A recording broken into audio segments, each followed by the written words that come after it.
My friend, my friend. Nobody that I like reacting to more than the good Dr. Umar Johnson. Something that y'all might not know, I actually agree with some of the things that Dr. Umar Johnson says. I don't necessarily like the way he goes about dodging me when it comes to having conversations and debates so that I can ask the hard questions. Neither here nor there. Nor do I care about how it is that he does not hold black women accountable, but he definitely, absolutely always got somebody that he want to give some lashes to. Neither here nor there. And then there's the school, the whole school. I heard that he got the windows on the school. Congratulations, good doctor. Looking forward to seeing how that tuition looks and how many people enroll into the FDGMB BMF School of Business, right? But there's a lot of different things that I absolutely positively agree with Dr. Umar Johnson on. And recently, somebody sent me this video, and I scrubbed through the first 2 minutes of it just to see if it's something that I wanted to have a conversation with you guys on about. He had a lot to say about how it is that we operate as black people, especially who we celebrate, and what we do from a cultural perspective as far as trying to emphasize or sell what we actually capitalize off of into the general public. Let's get into it for a little bit. I actually want to share this with y'all. I'm reading super chats throughout the show. Hopefully I didn't forget any because, you know, I absolutely positively rock with y'all. But more importantly, make sure you hit a like for the YouTube algorithm, subscribe to the channel, turn on your notifications. Tap into the Patreon link is in the description as well as pinned to the top of the chat. Let's get into it, ladies and gentlemen. The NAACP had the Image Award a couple of days ago, Bob and David, Yes. And I'm not a fan of the NAACP. I'm a former member. I founded a chapter in college, and I'm glad I did because I really learned how ineffective the NAACP was, how much they're controlled. But with that being said, I don't understand how they got money to put on an Image Award when we don't even own any institutions. So how does the... He's absolutely right. What are these organizations good for? Black Lives Matters, the NAACP. What are these? I thought the NAACP, now correct me if I'm wrong, the National Association of Colored People or some crap like that. What are they useful for in 2023? Why are they putting on awards? How does that actually help or the advancement of colored people or something like that? How does that actually help you become a better version of yourself? How does that give you a better... I invest in people more than an NAACP does. They just an organization that's just been around for a long time. And because they got colored people, it ain't even black people, it's colored people now. And because it says colored people, thank you, Purpose and Resilience. I'm definitely going to read that super chat. I appreciate you. He's absolutely right. How do they have money to be able to put on award shows, but they don't actually have money to actually invest in infrastructure, something that we can then use and leverage in order to be more successful from a cultural perspective, so on and so forth? He's right. He's absolutely right. NAACP, year in and year out, we have enough award shows, first of all. I'm so sick and tired of black people awarding themselves. I'm tired of... We got BET Awards. We got the Vibe Awards, Soul Train Awards. We got Oscars. We got Emmys. Right. There's enough awards in the black community. We don't need no NAACP Image Awards. But be that as it may, that they've decided to waste money on this award show. That's been going on for a while now, at least 20, 30 years. But with that being said, they gave Dwayne Wade's biological son, who is now a legal transgendered woman. Female. I said, he ain't a woman. He ain't but 14. Right, right. Well, legally transgendered female got a human rights award. And I'm trying... Now, how crazy is that? Because, again, I don't see... He ain't missed and one word that he's saying right now. Dwayne Wade's kid, because I don't even know what to call it anymore. Dwayne Wade's kid gets an NAACP award for what? For what? What are we celebrating in black culture? What are we highlighting? Hey, remember when Bruce Jenner won Woman of the Year award? I know y'all don't remember that. I remember it. I will never forget it. Do you remember when Bruce Jenner won the Woman of the Year award? Don't know what it feels like to be a woman. ain't never had a period, don't have breasts, ain't never ovulated, don't know what it takes in order to be able to have a kid or nothing like that. Because I love my women. I don't like hyenas. I love my women. Remember when Bruce won Woman of the Year? He's right. He's 100% right. Man, how does a child get a human rights award from the oldest civil rights organization in the country for getting a sex change, which in my opinion, no child is supposed to be making a permanent lifelong decision during their childhood. That biological boy is only about 15 years old. 14. And what's going to happen when he turns 22 and start liking women?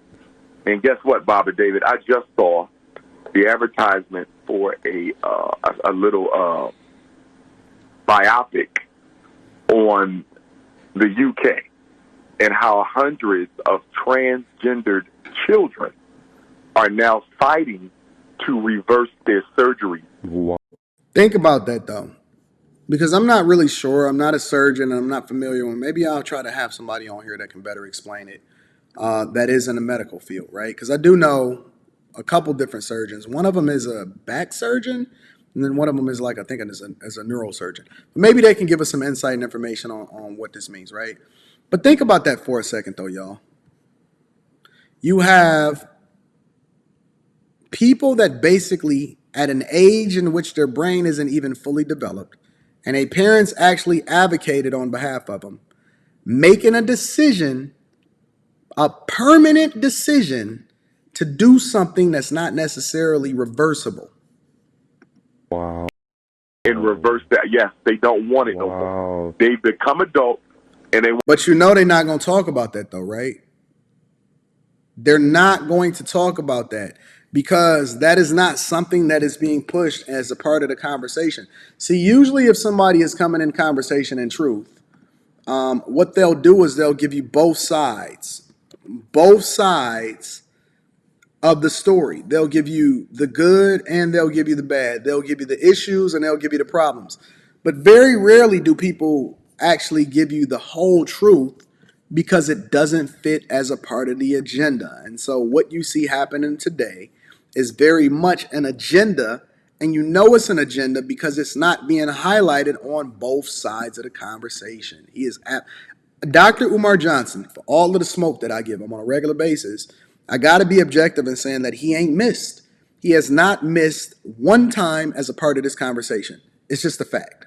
Want to go back to being who God intended for them to be. That's the other buyer's side remorse story that we never hear about. I have to say something. I had a textification. I don't mean a conversation, but a textification today online with this person that they were saying. What is a textification? And that people should boycott the Roots Music Festival because it has Dave Chappelle and a couple of other people on there that had supposedly had said some unkind words about gays. And it was a black person. I said, look, it's really interesting that you find it appropriate to tell people to boycott black performers because they said something maybe anti-gay, but I don't see you saying boycott people that are being anti-black. Absolutely. And that right there is a trend, Bobby David, that was given birth to by President Barack Hussein Obama. It was Barack. Facts on facts on facts. He is not missed. This is probably the first video that I've ever seen of Dr. Umar Johnson's that I agree 100% with, and I don't have any kind of pushback or discourse as a result of it. Barack Obama, I'm telling you, if you haven't seen the interviews with Kwame Kilpatrick, former Detroit Mayor Kwame Kilpatrick, he was riding on President Clinton's plane. He was coming up at the same time as Barack Obama. Obviously, he got caught up in something that he shouldn't have been a part of in the first place. Neither here nor there. But he gives the skinny. If you're a bag chaser, if you're a Patreon member, I got like 2 or 3 Kwame. Actually, I think I got 3 interviews up with Kwame Kilpatrick, and I got another one coming because we talked about some very interesting things. It is a fact.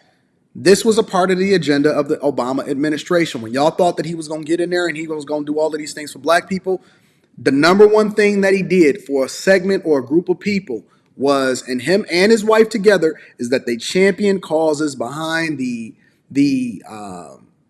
Alphabet community. This is a fact.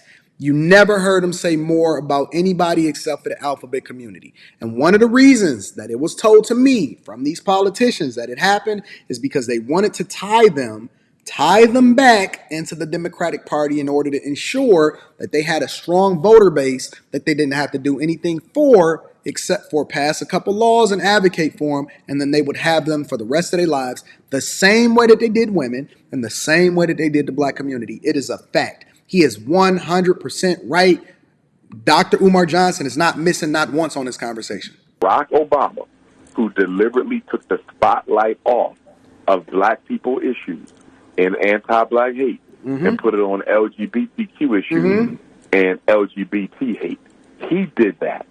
If you want, and I'm gonna let him keep going, but I'm gonna just say this really quickly. If you want to hold somebody accountable, because I'm not the blackity black guy, I do advocate for us to be the best for our communities because I am black, and the majority of the people that I surround myself with is black. The majority of the people that work for me is black.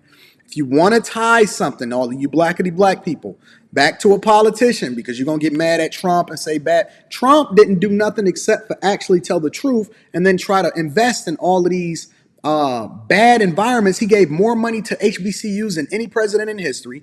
He actually incentivized programs for you to he gave money and then gave you incentives for you to be able to fix up the neighborhoods that are predominantly black. This is a fact. This is not my opinion. This is a fact.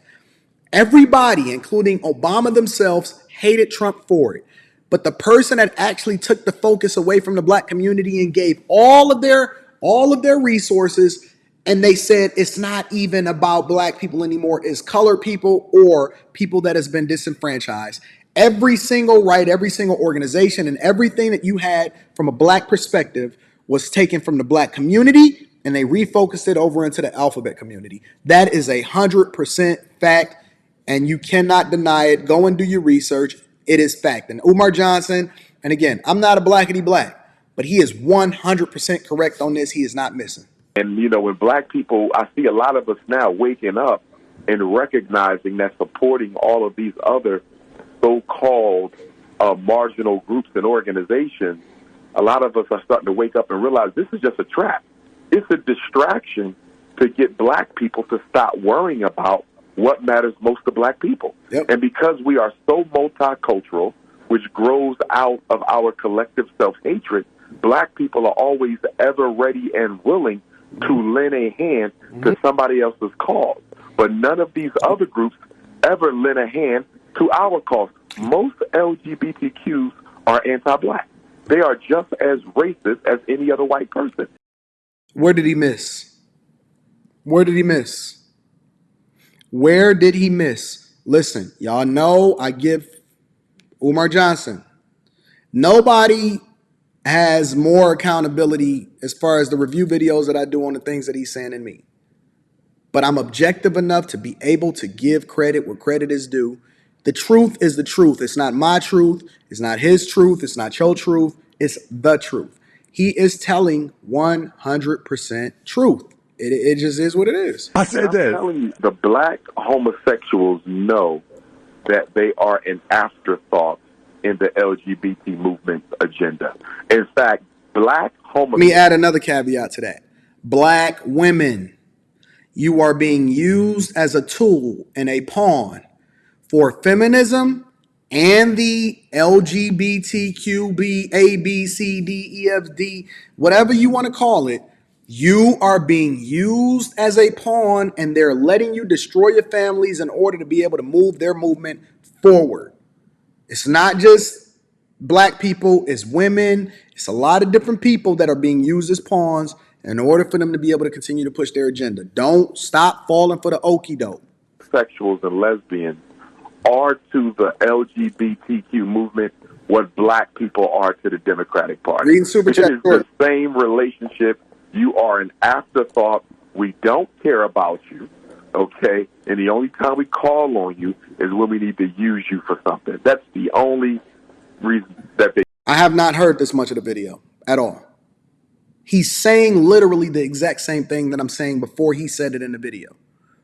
Before I got to actually hear the video, he's literally giving you the blueprint for the truth of what's really happening. He is 1,000% spot on. call on them and I also Thank you for the believe super chats. that it is an absolute contradiction to call LGBTQs a minority group. I still need somebody to help me understand how can being white and gay or white and trans make you a minority group. If you are a privileged white male in America, Still got the privileges. Being gay take away your privilege? It doesn't. He's right. Whatever you are, and I'm not necessarily saying that I'm going to give it privilege or anything like that, right? Because that's just a difference of opinion. But he's right, because no matter what you are, as far as your color in America, you deciding how you want to live your life from a sexual preference perspective, which is supposed to be something that you embrace within your own private life, and it's not supposed to be my business on who it is that you're having sex with. How does that look? How does that make you less privileged, or how does that take away from whatever it is that you're doing as that individual person? He's on it. He's on it. He's on it 100%. Doesn't. If you are a white woman in America, being a lesbian does not take away your privilege. And because we know that the LGBTQ movement, like the women's rights movement, was financed, funded, and operated by the CIA and the FBI, these are government-funded groups. How can they be a minority? With the Listen, I'm going to read the super chats because Dr. Umar Johnson is 100% on it.